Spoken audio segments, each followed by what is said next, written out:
So it's funny that you talked about TV and stuff because somebody wants to know what was the last good TV show you watched. You know what's messed up is that, television is kind of in the moment, and I wish I could remember it. But I mean, wow, come on, baby, help me out. I'm putting you on the spot. What's that? We watch so many. It's like trying to name your favorite tune. So what's your favorite song? Oh man. It doesn't have to be your favorite song, just the last good one that you watched. That's 2020 for you. You just, whatever in the brain that, that compartmentalizes memory, I need to have a meeting. I need to have a Zoom meeting with my brain so that we can figure out. Because I will agree with that. It's like there's a whole thing with like time passing and everything that like. We're time traveling. We're definitely time traveling. I woke up today like, oh wow, today, okay, today. That's a thing. Today. You realize every day is today. Yeah. Every day is today. So I guess we'll skip that question. No. Okay, look. Okay. I'll give something. Look, everything is great, but I'm one that when I'm confused, I go to nostalgia. And I've had a great conversation with, my brother, the great Branford Marcellus, is that sometimes nostalgia is good, but it's sad when you go to nostalgia because you're not willing to actually listen to something that's current, something that's new, and to kind of progressively move into the next field of what's happening.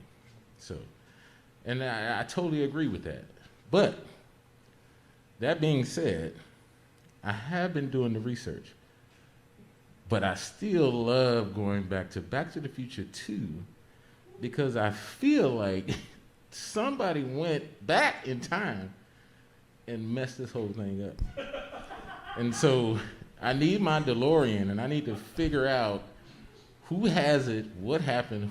You get what I'm doing. I think Ashton Kutcher might show up one of these days and be like, you guys got punked. Oh, I'm with that. Yeah. All right, so next question. So how did it happen that you first played with each of these musicians in the trio? And then what was it like when you all three played together for the first time? Well, you just witnessed it. We all three just played together for the first time today. Well, I mean, actually, yeah. There was this group, well, we don't need to go back that far. But that was a moment in time where we experimented, but it wasn't really a group. But this, I feel like it's the first time that, what they say, the communication between the artistry of each individual, we were all willing participants. Because sometimes you're just trying things. And then sometimes you go into the stratosphere of saying that you're trying things. But if you're able to say that you're trying things, that means you're pretty confident that the thing has already been tried and now you're ready to just experience what it is to be together. And that's what this is. That's what this is. And that takes time. It takes time because, the reason why it takes time because it takes trust, it takes understanding, and it takes all the individuals that's participating to be willing to not only one, sacrifice something of themselves. And I know it doesn't seem like that, but in order to communicate, you have to be willing to listen. And to be willing to listen, you have to be willing to sacrifice that part of yourself that feels like it always has something to say. And if you're willing to let that go, then something else happens. You develop something of trust. And then trust becomes community. And then community in itself just becomes abundance because you're able to build on top of idea after idea after idea. And so that's what has happened. That is what has happened. And I love these two brothers. I love myself too. Yes, indeed. Wow. That's deep. That's super deep. Wow. Somebody else wants to know. Astral projection. Looking back at myself. Yeah. No, somebody else wants to know the concept behind the arrangements in the set. Oh, okay. Well, yeah. Joel's laughing in the back. I know, right? I mean, it was pretty easy, the way I text both of these brothers and they'll laugh. I said, Joel, just, play standards as if you're trying to figure out what standard you're trying to play, you know? And, you know, maybe you're frustrated with the standards you're playing, and maybe you're not, you know, it's just, you know, I didn't want us to be up here trying to read music. It's 2020 and there's so many things that are complex and a lot of ideas that we're trying to figure out anyway. So I was like, man, just, you know, let's keep it simple. Let's keep something, well, it wasn't, I guess it wasn't simple. But I feel like jazz standards are something that the majority of people can associate themselves with. It's like, oh, here's a melody that I maybe understand. So it can bring them into the moment of what is happening. So I was like, man, but I also didn't want him to just play standards. I wanted him to almost be like, I'm not sure if I want to play this standard. Because that's more of the 2020 experience. Actually, that's more of the experience in general. Like, you know, how many bands you've been in and people like, play this tune, and you're like, but I love that energy of when someone asks you to play something and you feel like it takes away from the authenticity of who you are to convey an emotion and an energy into the song. So I was like, dude, I want to see the struggle. I want to see you play at a standard. And if you get it, cool. If not, man, even better. But, you know, Joel is such a genius, of course. He could play standard backwards and forwards, and he was like, what, you want it in all keys, or what? And then Austin, I was like, man, look, just feel like you really want to play electronic music. But you know, you also want to play acoustic bass. But you're not maybe sure if acoustic bass is your instrument, even though you know in your soul you love it. But you're also one of those beings of light that you're like, but I love what's current, and electronics is current. So it's kind of like, it's supposed to be this movement between, okay, I can set this up and this will be cool. And if I don't know what I want to do, then I can go here. But, I go here, but maybe this is not happening as well. And then I can go back to here. And that's the brilliance of Austin, is because he can play acoustic bass very well. He can, I mean, the electronics, and I don't even know all the stuff that he's doing. Like, he brought like a micro rig. I mean, if he brought his actual rig, like, it would take up this whole stage. Like, yeah, no, there's I wish I could show you guys, because he has a crazy Eurorack setup back there. That's I was kind of like checking it out earlier, and it's like, yeah, it's serious. Yeah, no, see, you know more than me. All I started is just seeing like little plugins going everywhere, and already I'm confused. I was like, oh man. But I love how comfortable he. I'm sorry, man. I could talk too much, man. I need to shut up. It's all good. Yeah. But anyway, that was the concept behind what we were doing today, because I just wanted to have fun. I wanted us to make music. I don't want to sound like I'm a conceptualist or I'm brilliant in any kind of way. I'm just here. I'm just here to have fun, and that's what we got to. Yeah. So there's two more questions. So this one is also a little deep in that is, seeing that you're part of many different trios, including this one, but also others that are very different, such as like Chris Potter's trio. How do you approach playing in different trio settings that have varying instrumentation like that? One, you just have to listen. And you're not only, okay, that's a good question, because a lot of people, people tell you all the time, just listen. But there's an art to listening. Listening is not just kind of opening your ear and just hearing the words that's being conveyed to you. Because if you don't understand the jargon of what's being said to you, you don't know how to respond. Everybody listens differently too. Everyone listens differently. And I love that. I love the people that don't know how to respond, because they interact or react in a very different way. And for me, that's art. That's art, because we all tend to pigeonhole ourselves to a specific idea of how we're supposed to listen, meaning how we're supposed to respond, how we're supposed to behave, and how we're supposed to act in this scenario. But one thing that music and life teaches us is that it's just not always ABC. Sometimes there's D, there's E. It's just like it can go on and go on, and it can go on forever. And even the alphabet is just that. There's, we don't have time to try to even explain the variances of things, the variances of observations in which to listen to one comment.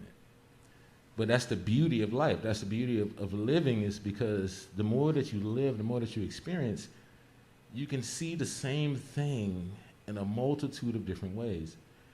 And that has been the most beautiful thing that I have come to experience. And so that being said, no matter what format of music that I'm playing, or band, I guess I should say band, I'm there for the experience of what that is. And I try to bring in the experience of other things that I've heard, which is something that's very significant, because I always try to tell people, listen more. Just listen. Even if you don't understand it, if you can just get it into your vibe, I'm going to keep it in layman's terms. You can just get into your vibration. It'll be there. The brain will do the homework.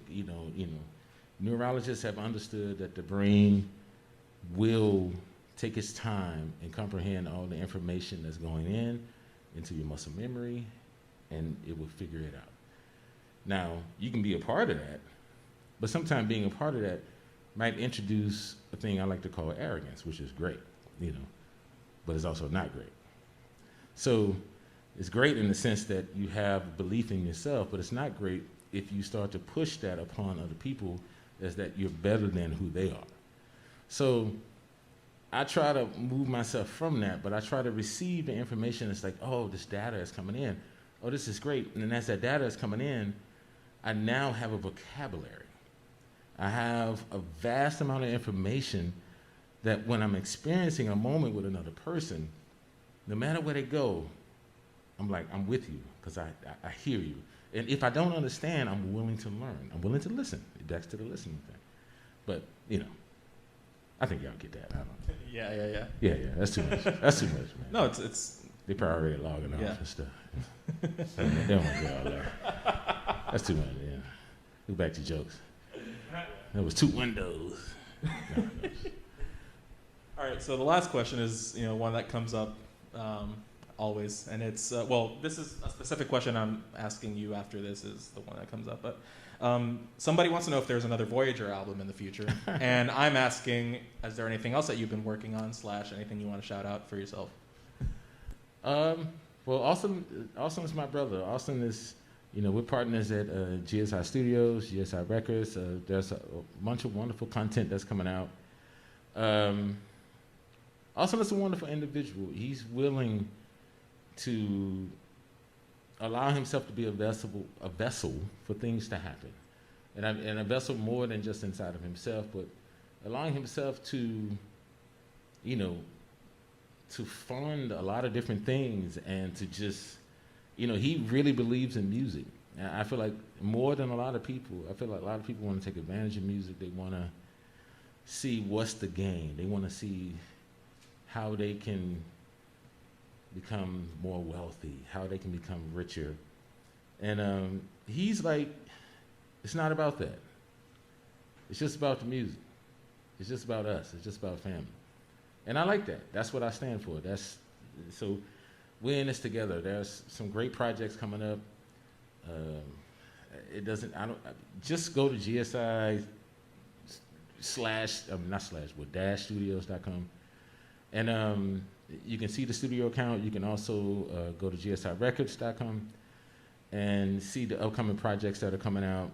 We're still working on it. It's like anything, it's grassroots. We're trying to figure everything out. And also, like everything, you can't really mention everything because there's contracts, there's, label stipulations and all that kind of stuff involved. So I wish I can tell you all everything. But legally, we have to take this thing step by step. But I'm enjoying step by step because also within this field, I'm learning a lot, even for myself as I grow. So we're doing wonderful things over there, and we have a wonderful crew.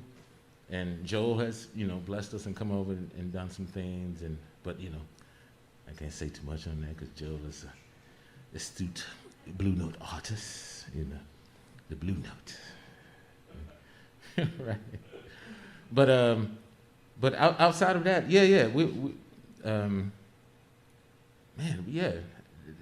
I think that's it. Like there were things that we were trying to expound upon, but with the COVID thing happening, it kind of put some things on pause, and a lot of times that leads to more Zoom meetings and regrouping and trying to figure out other things that's happening.